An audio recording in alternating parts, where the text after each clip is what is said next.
Hello guys, let's continue with this lecture of the CNS. We will discuss the brain in detail now. As I told you, this lecture will be in two parts. So first part was of the spinal cord. Now let's study in detail about the brain. So this is the embryonic brain. So this is divided into the upper segment is the telencephalon and this is the prosencephalon, or also the forebrain. The telencephalon is also the cerebrum. Next we have is the diencephalon, which is also divided into two parts, that is the thalamus and the hypothalamus. Then this blue part which you are able to see, this is mesencephalon, metencephalon, diencephalon. This consists of the midbrain, medulla oblongata and the pons. And this last segment over here, this constitutes for the spinal cord, right? So this is how the embryonic brain is divided into.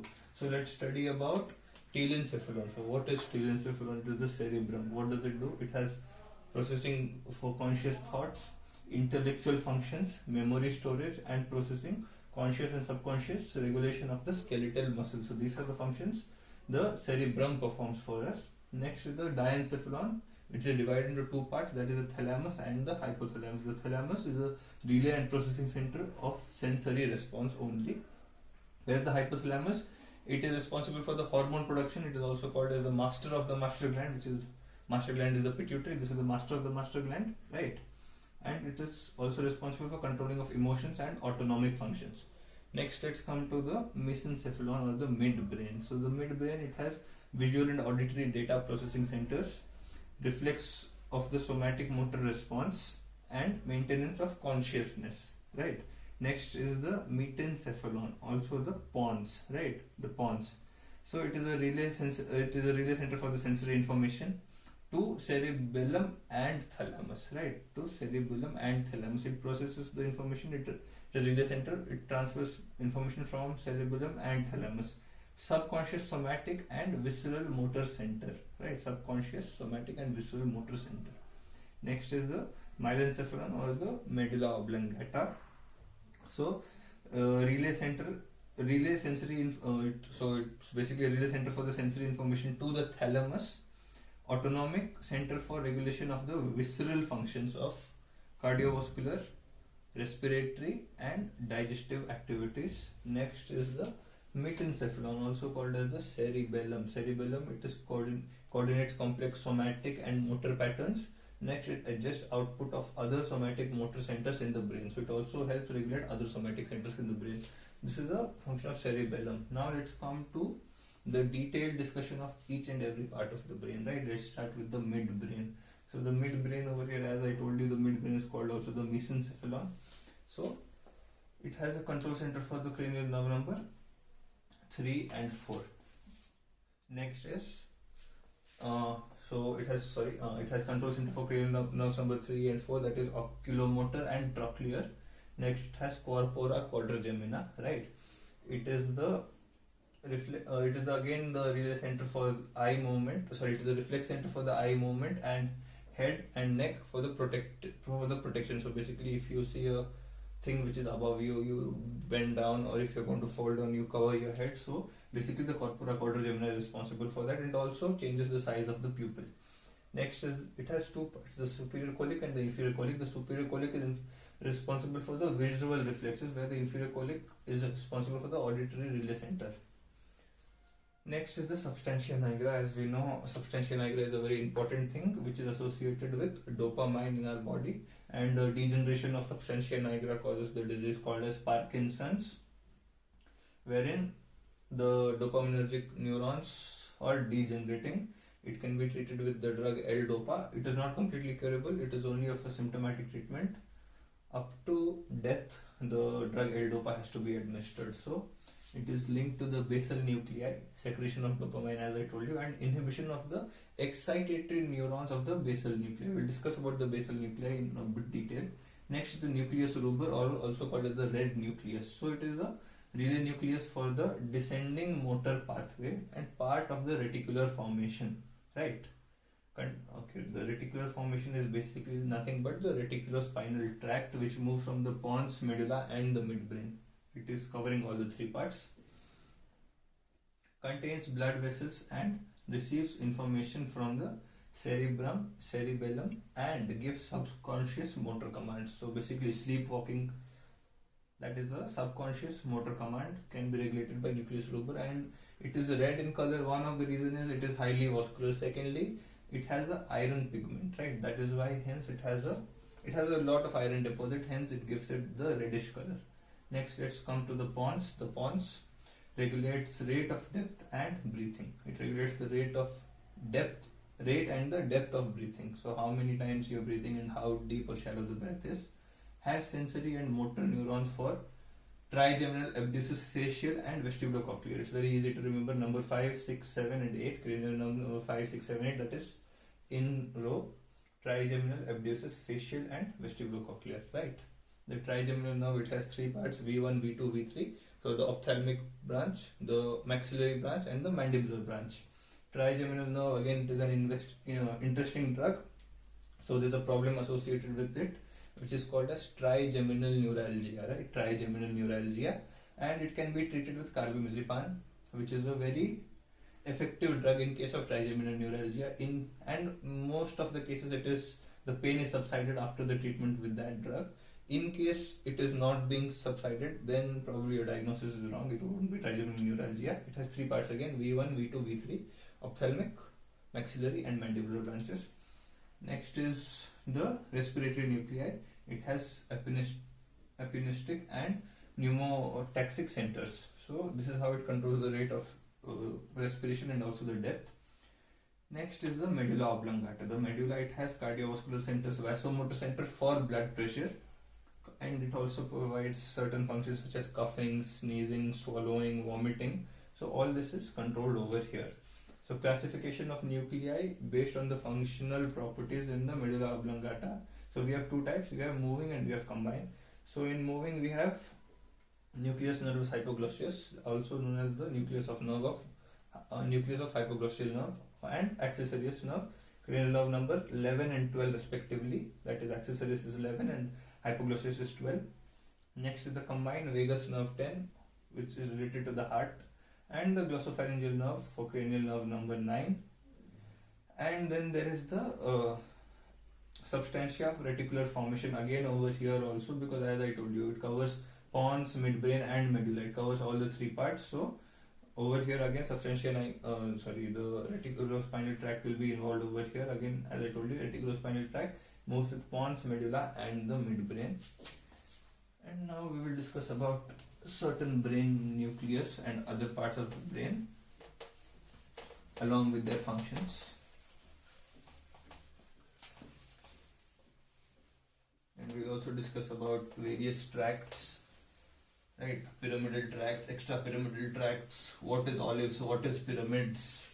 We will discuss them in detail. So guys, let's continue with the brainstem motor center.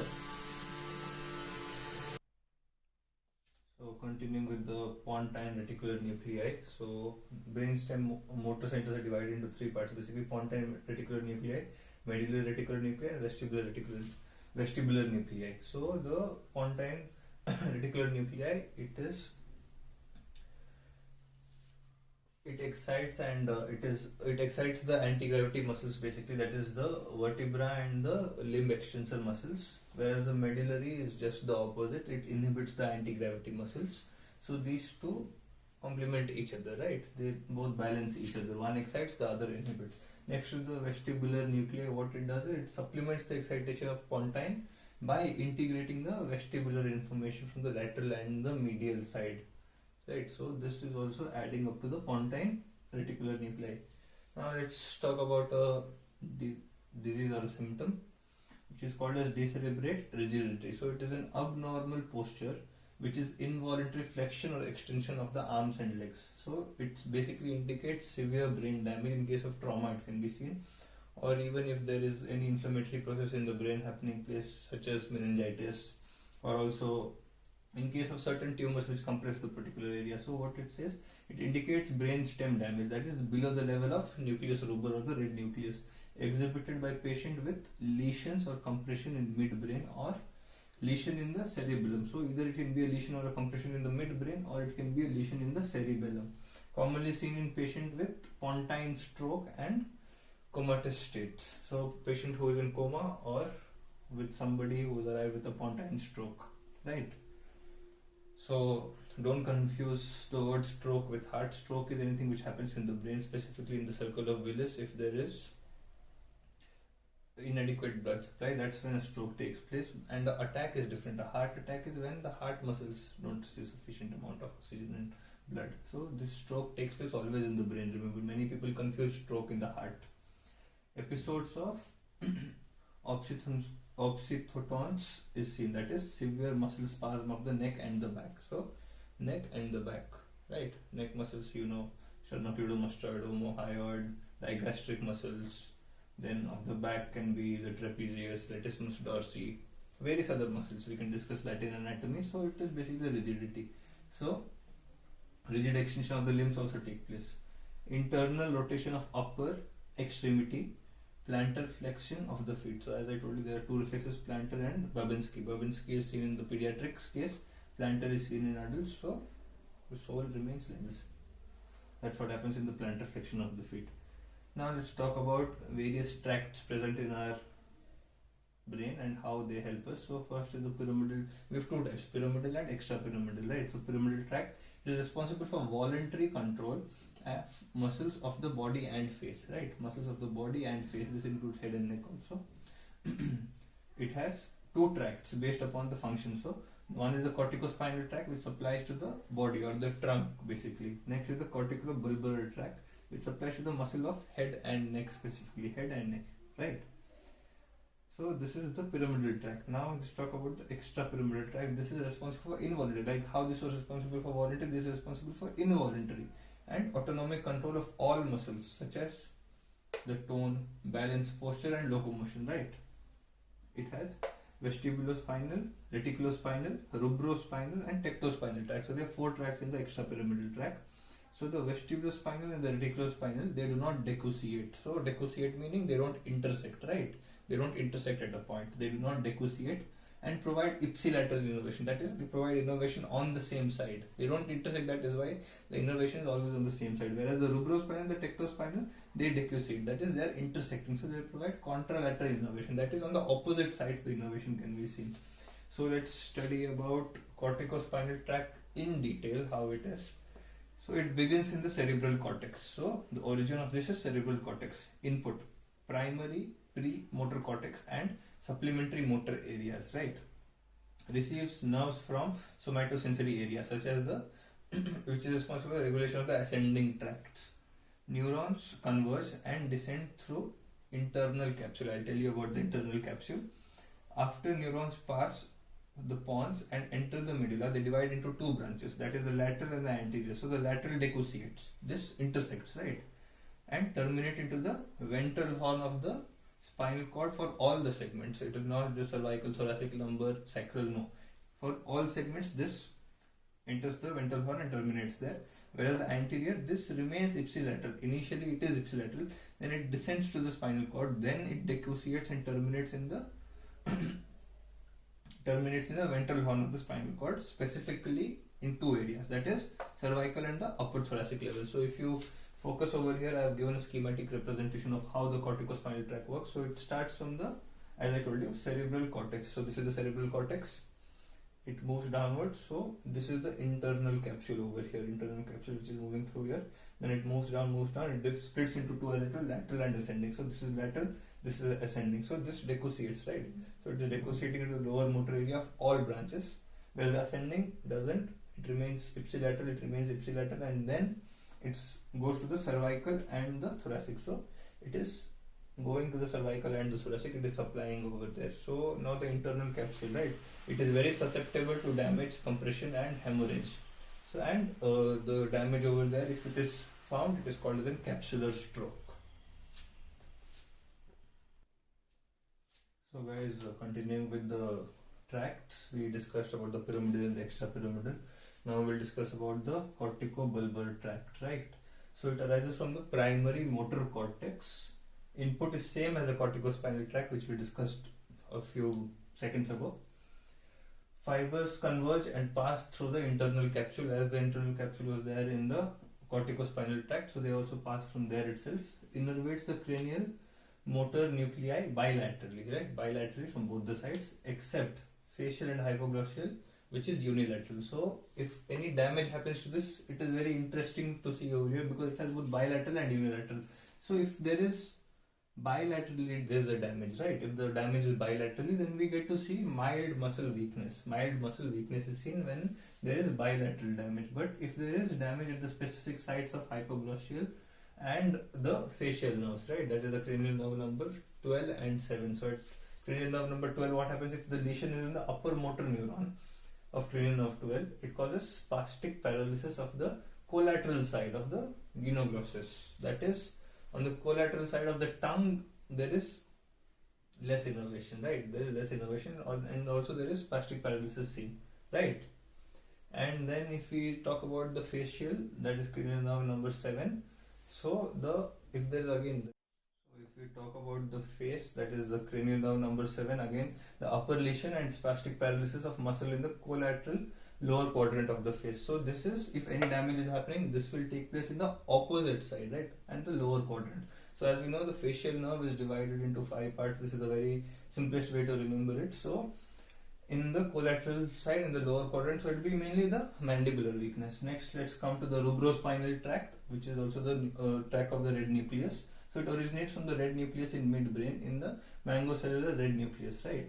It crosses to the other side of the midbrain and descends in lateral part of brainstem. So this is descending in the lateral part of brainstem, which is called as the tegmentum. Tegmentum is the lateral part of the brainstem. In spinal cord, it travels through lateral funicles, crossing to adjacent lateral corticospinal tract. So it crosses it is crossing adjacent to the lateral corticospinal tract, right? So we have lateral and we have medial. We have 2 types of tracts. So it is going to the lateral tract. Next, we'll talk about the vestibulospinal tract. So it has 2 pathways, medial and lateral again. So it arises from the vestibular nuclei, which receives information from the organ of balance, right? It is present in middle of the ear, organ of corti. So that's where the organ of balance is located, and it is arising from there. It conveys balance information to the spinal cord and remains ipsilateral. That is, it is conveying information to the spinal cord and it is remaining on the same side, right? It is ipsilateral. Innervates anti-gravity muscles and maintains balance of posture. So it innervates the anti-gravity muscle, that is basically the flexion of arm and extension of legs, right? Which can keep the trunk in an upward direction. Next is the reticulospinal tract. So reticulospinal tract, the location is reticular formation in the central gray matter of the brainstem. In the central gray matter of the brainstem. So we have 2 matters, gray matter and white matter. The gray matter is basically the cell body or the nucleus, and the white matter is what? The myelinated part of the neuron. So input is, it has a very huge amount of input. So afferent input to reticular formation of the spinal cord, vestibular nuclei, cerebellum, motor cortex and globus pallidus. So it has so many inputs. Output is descending tract of the pons, medial, right, to the medial reticulospinal tract. So what it is doing is, it is increasing the voluntary movement and tone of the muscles, right? It is increasing the voluntary movement and tone. Whereas in the medulla, what happens is the lateral reticulospinal tract is present. So this is inhibiting the voluntary movement of muscles and their tone. So it decreases the tone. So these both are basically agonist and antagonist. So they can balance each other, right? Next, let's come to the tectospinal tract, very important tract, and we use it in neurological diagnosis also. So it begins in the superior collis of the midbrain, right, and receives information from the optic nerve, responsible for motor impulse that arise from one side of midbrain to the muscle of the opposite side. Again, contralateral, right? Contralateral. If it is receiving from the left, it will give it to the right. So it is contralateral. Function is to mediate reflex postural movement of head in response to auditory and visual stimuli. So if somebody is calling you or if you see light, so you will move your head towards that side. So basically it mediates in that only, and it is very important to know these tracts and the damages, what can they cause. So first, for that you have to know the tracts. And yes, with this it's a wrap for the brain. In next we will discuss about spinal cord, and if you like this video, do give a thumbs up and do share it with others. It can make it easier for them. And till then, keep learning, stay curious, and thank you for watching.